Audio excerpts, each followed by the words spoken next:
ఎందుకు వస్తుందా మాట వటిగానే వస్తుందా? బాధ్యత లేకుండా వస్తుందా?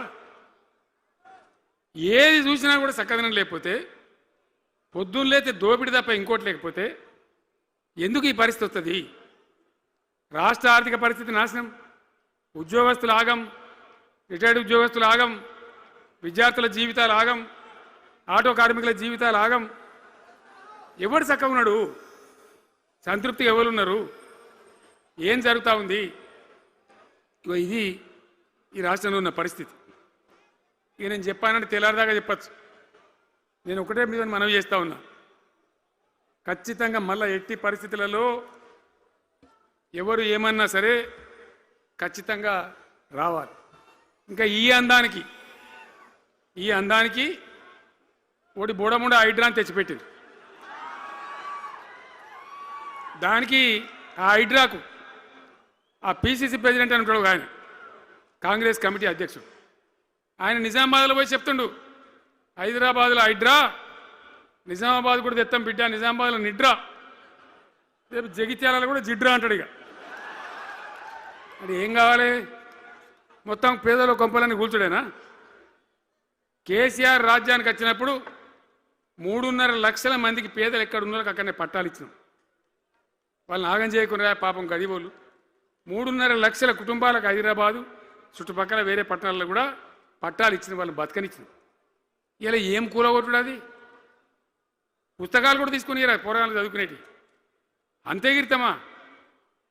నేను ఒక్కటే మాట మనం చేస్తా ఉన్నా, గ్యారంటీగా బీఆర్ఎస్ గవర్నమెంట్ వచ్చేది ఖాయం. మొట్టమొదటి రోజులనే ఈ ఐటాంటోని ఎత్తి అవతల వరేస్తామని చెప్పి నేను మనం చేస్తా ఉన్నా. తీసేయన్నా దాన్ని, ఐటాన్ని తీసేయనన్నా? పక్క మాటనా? మళ్ళా మొదలు పెట్టినా ఇక జరాగు 5 నిమిషాలు అది అయిపోతుంది. హైడ్రాని పీకేసి మొదటి సంతకంతోనే తీసి చెరువులో వాడేస్తాం దాన్ని. ఇప్పుడు మనం చేయలేం. 46,000 చెరువులు మంచిగా చేసినాం. ఏమన్నా గుడిసె కూడా కొలగొచ్చామా? ఇల్లు కూడా వచ్చామా? ఇదేమి ఇచ్చేంతరం నాకు అర్థం కాదు. మూసి అని దాని ఎంబడి వాడారు, దానికి ఆడ గరీబులు ఉంటారు పాపం. మూసి ఎంబడిన గరీబులను వాళ్ళని ఏమి ఏడిపించుడు? పొద్దున్న లేతే వాళ్ళు నిద్రపోకుండా, వాళ్ళ కంటి మీద కొనుక్కు లేకుండా, అది ఎవడు చేసే ప్రాజెక్ట్ అయ్యేది కాదు, పీకేది అవుతుందా? 15,000 ఇల్లు కూడా కొడతారట. ధర్మమేనా అది?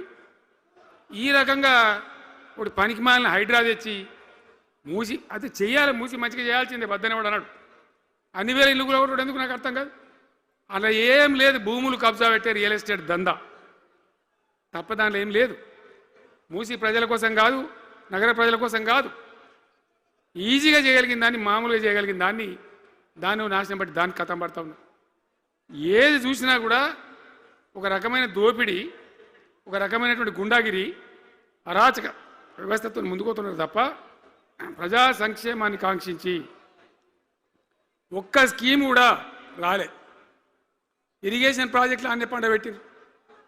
ఏం రోగం?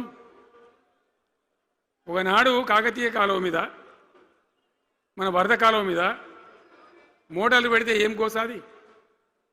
మా శంకరెడ్డి చెప్తా ఉండే ఇంతకుముందు, 1000 మోటార్లు పెట్టుకుంటే వచ్చి కోసుకపోదురు, లారీలకు మోటార్లు ఎత్తుకపోదురు. ఇదే వరద కాలువ మీద కేసీఆర్ ఉన్న రోజులు కూడా మాట్లాడిందా? మాట్లాడలే. చివరికి ఏం చేసింది మీరు మంచిగా వినాలి.